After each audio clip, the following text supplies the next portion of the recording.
ศูนย์ลักขโมยและกล่าวเท็จตอนที่ 6 ของ 7 ตอนในระหว่างอาจารย์และลูกศิษย์ให้ไว้ในภาษาอังกฤษเมื่อวันที่ 23 ธันวาคม ค.ศ. 2018 นิวแลนด์ ไต้หวันที่รู้จักกันว่าฟอร์โมซา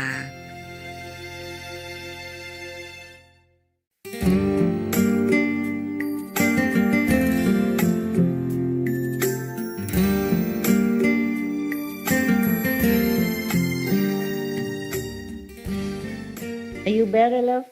You have the hot pack I gave you? Thank you very much.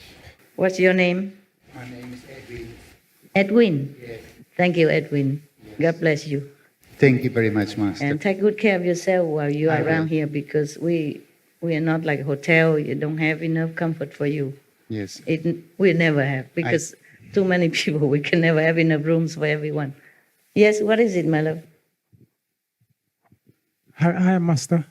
Hi. This is the first time I've come to see you. First time I see you. Yes. I see that. We're both the same.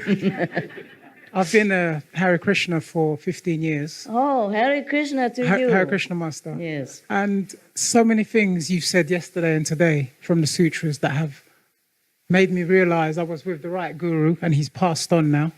What's his name? His great name? Krishna Das Swami.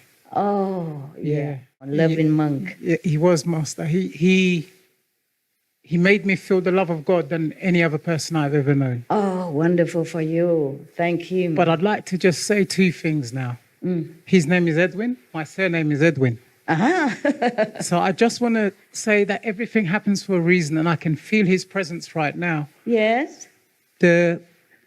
All the points you've made today about the Vedic scriptures, It's the same like your master would say to you. Yeah, it is exactly. I'm sure. And yes. the continuation, but Yes. the love of Master is, there's 4 words my Guru Maharaj always repeated to me. Please forgive me. I'm not trying to bring, No. Yeah. Why? Matri Deva Baba, worship your mother as if she's Lakshmi Narayan herself. What was that? Again? Matri Deva Baba, like Mataji, but Matri Deva Baba.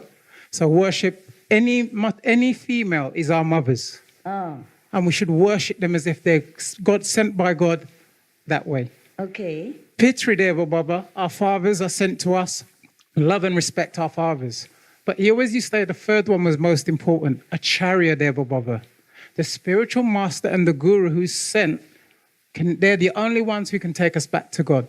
Yes. Our original mothers and fathers are there. They give us worldly knowledge. They help us. They give us all the things we need in this world to equip us for this world. But it's only a spiritual master or a guru who can send us back to the spiritual world and connect us back to God. I've watched many of your disciples on different lectures. And just watching the way you chastise them for the love of one disciple, Guru Maharaj always used to say, any spiritual master or guru has to be heavy. Because their relationship with their disciples Strict, you mean, is to yes. get them to go back to God. Yeah. Unconditional love. Yes. Master, I'd just like to say thank you. All I've felt here since I've been here for 2 days is unconditional love. Wonderful. Absolutely. By the candor of your own disciples, they're a living example to you. And I Yeah, couldn't they understand- are. And I could. They are. They're absolutely. But even this is, we're children. We Yeah, are I children, know. and we're trying to find our way through. And you've been sent to show us the best way back to God. Thank you, my love. And we're not perfect, but Master, please, thank you very, very much. I really, really do love you from my heart, and I will do the best to be one of your following disciples. Thank you. Hare Krishna, Master. Blessed is your guru who taught you the right things in the right way and the humility that he taught you and the enlightenment that he led you to. Please forgive me if I've offended in any way whatsoever. No. I didn't know the protocol, so I was just holding back, and this was the right moment. Never. Because the young gentleman, the Yeah. things he said, Yeah. really, really touched me. The fact that his inner voice and your voice came to him at the same time, that is probably the most perfect realization one can have. I and your masters are one. Thank you. Really, they're Absolutely. working together to uplift humankind. Yes. We have no competition between each other. We love each other and we are buddies. Hare Krishna, Master. Okay. Thank you. All right, thank you. Yes.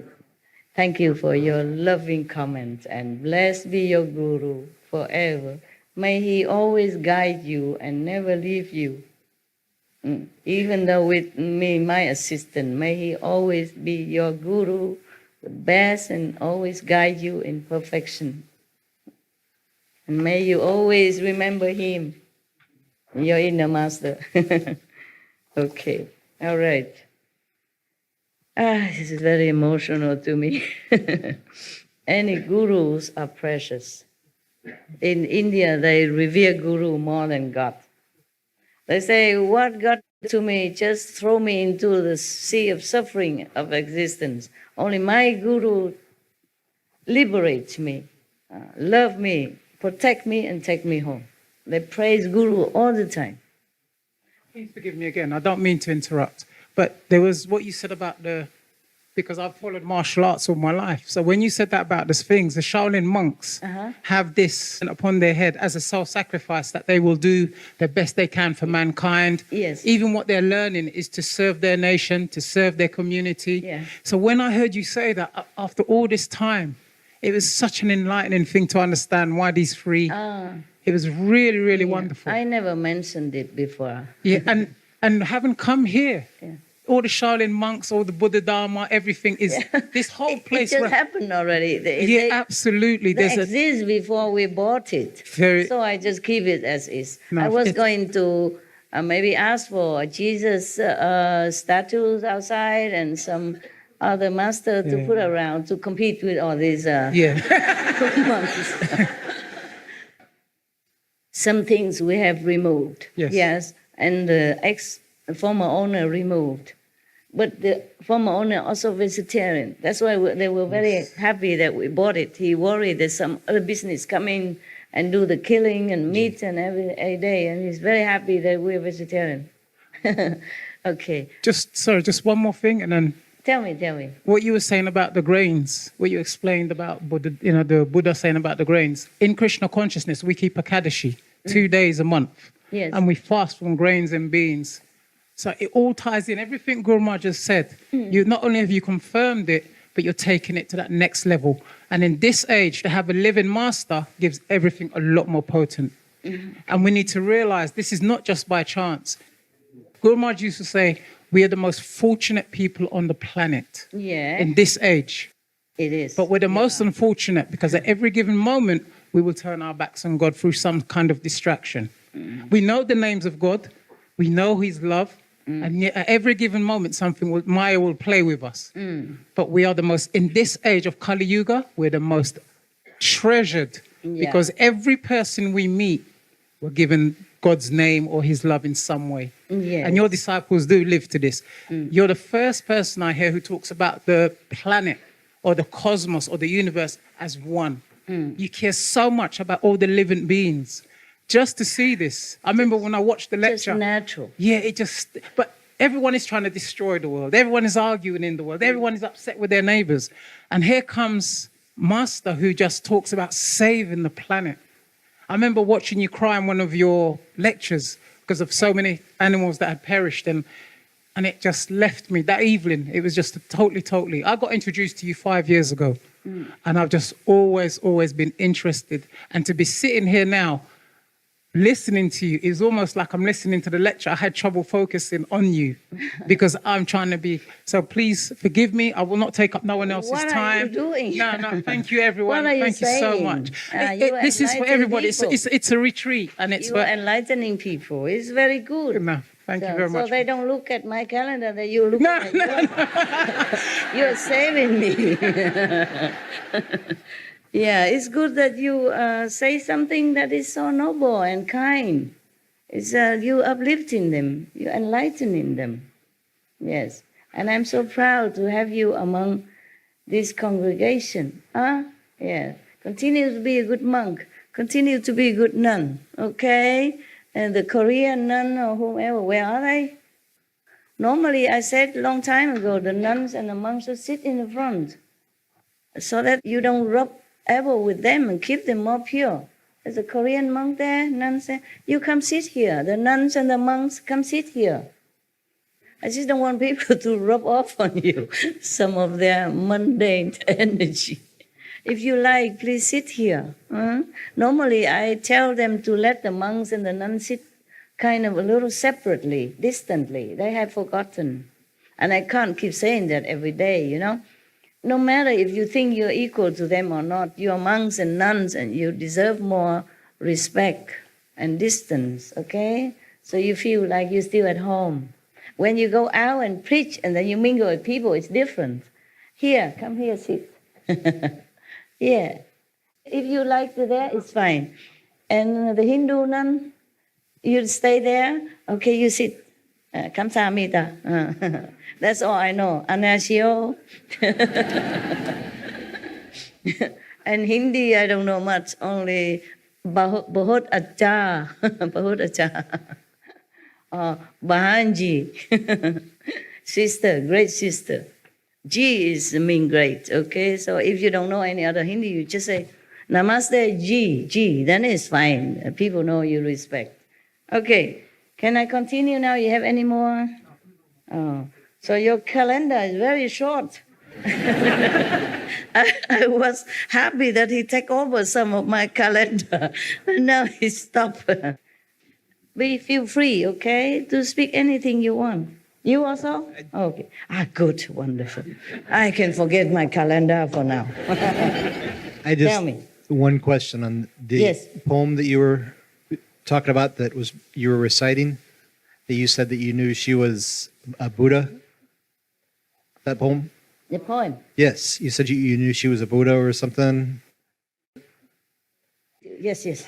Were you saying like she had come back as a Buddha, or she was like we're all? No, I said she's also the Buddha. I mean, everyone has Buddha inside. That's what. That's what I just want to clarify. Okay. I did not predict anything. I just looked as a soul level. I didn't know she was. No. It's not like that. No, okay. I just said it as a fact that she has Buddha inside, and we should have the same respect. And I say that because that moment of realization, of true statements, okay. But if I say that to other people, maybe they don't understand what I'm talking about. Maybe that's why you're a little bit confused. I did not predict. I state the fact that she's a Buddha, so there's no need for him to talk to me like that about her. That's what I was thinking, but I just wanted to clarify. Yeah, it's clear now? Thank you. Okay. I thought you took over my calendar, but you just have a short question. Fine. So I still have to continue. Okay. When I said that to that Vietnamese disciple, I really understood that. I really meant it as well. But when I say it now, it's not the same like at that moment. Because I really meant that. I really knew that. I really understood that she's a Buddha inside. I look at the soul level, you know. Sometimes I look in different eyes. Yeah? I had a question, actually. Something you said a long time ago made me think of something. But since you're inviting calendar talking, I figure I'll ask. It's about doubt, Master. I wonder about how doubt works in the mind, because it's interesting that sometimes it seems not like my mind is doubting something that it believes. It's like I have two minds, one that believes and one that doubts. Yes. Earlier today, for example, I discovered a tree in our meditating area, and it was like it was a very powerful tree. It kind of called out to me, and I touched it, and it felt like maybe Buddha tree or something like that. And I felt this powerful energy from it, but I doubted it, and I had somebody else come, and I just said, "Hey, touch this tree." And they did, and they smiled for a second, and then after a few seconds, I saw like this tree reaction, and I'm like, "Oh, you feel it too." You too felt it. And I knew that it was true, but then also the other side, the other brain doubted it, and I had another person touch the same tree and watched the same thing on their face a third time, and I know in my heart that this tree is powerful. Still doubt. There's still that voice somewhere in the brain that says, no, you know, and I don't kill that voice. How do I kill that voice, Master? Just ignore it. Okay. You're a smart person. You should know which is correct, which is not. I do. Yeah, so then but the listen voice to yourself. Still talks to me. Ignore it, okay?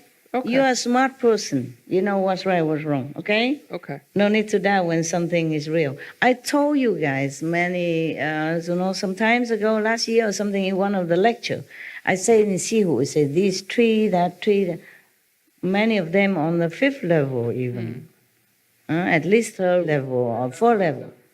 I found one of them. Yes. So they are in the world to bless the world. How else would they be able to give oxygen to us? I say all the trees, some of them very high level. And I point to some of the trees and see what they are 5th level, okay? And they're blessing the world. And we are the one who kill them without thinking, okay? So you experience one of that. But if you touch a tree again tomorrow, you might not feel the same, okay? It might not reveal itself to you. Okay, so don't be surprised if tomorrow you come touch and, nothing happened. Maybe I was wrong yesterday, and you doubt again. Don't do that. Be spontaneous. Be a child. Except you become a child, you cannot enter the kingdom of God. What is kingdom of God? Is this blissfulness that you feel inside, the happiness, the childlike innocence, fearless, okay? Only love and happiness. That is a child. The kingdom of childhood, okay? Kids, they don't fear anything. They're always happy, okay? All right. I'll tell you one story. Sometimes when your mind is pure, you perceive things around you, and other time you don't, okay? One time I was in Sihu. I took care of some of the workers, SMTV worker or some resident, and I told them they have to buy a sofa because the office is very austere, only a table and a swivel chair, yes, and a computer, nothing else, austere. We were so hurried to make the SMTV that I have not allowed time to do the decoration for them. I said, we have to do it now. The war is starting soon. We must do it now. Forget about decoration because they promised another 2 months until the office finished. I said, why? It's all done. We have table, we have chairs. I said, we still need to decorate. I said, no. We have to begin now. So we begin without any ado, without any picture or decoration on the wall, nothing, okay? But I say you have to be comfortable, because you work all day and you need some sofa, okay? Sometimes if you're tired of sitting, maybe you can recline on the sofa and do some computer work. So I told them, why are you laughing? That's what I told them, okay? Longer sofa and comfortable so that you can even, resting while you're working. Or when you need to take a rest, a little nap at midday, after lunch, or you just sit there comfy to meditate. They also have cushion, of course, and all that. But I say, no, sofa is more comfortable. So you can meditate. Understand? Yeah. So I told them to buy some sofa. Okay, they bought similar sofa for everybody, including for me. Oh, I told them I hate this sofa. Because it's so narrow, and very high in the back is okay. It's not all that. I say, I don't really like this sofa very much. I imagine you would buy, because I didn't see their sofa yet.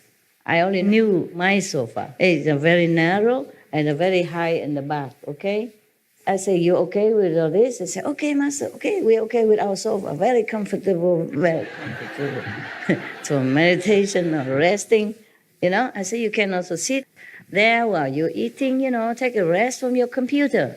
Yes, put your feet on, or meditate, or eating, relax, so you don't always have to work too hard, all the time. Take a break. Sit on the sofa, lay on it, do whatever. Read a book or whatever. Okay, fine. Listen to music, whatever. Okay. So we bought many sofas. I say buy as many as you can put in your room without crowding it, without uncomfortably crowding it. So they bought many. They bought some for me too. One. And I said, I don't like my sofa. You like yours? Oh, yes, we're very comfortable. We love it. We use it every day. I said, okay then, as long as you like it, it's okay. I don't want to keep changing my sofa again because it's heavy, you know. People have to buy it and bring it in, bring it out. So I said, okay, I accept my sofa, but I don't like it. I'm always very straight like that. Whatever I don't like, I cannot say, oh, I like, or it's okay. I just say, I don't like. And loud and clear, but accepting, okay? I accept things doesn't mean I like it. I like things doesn't mean I have to have it, okay? So it's like that.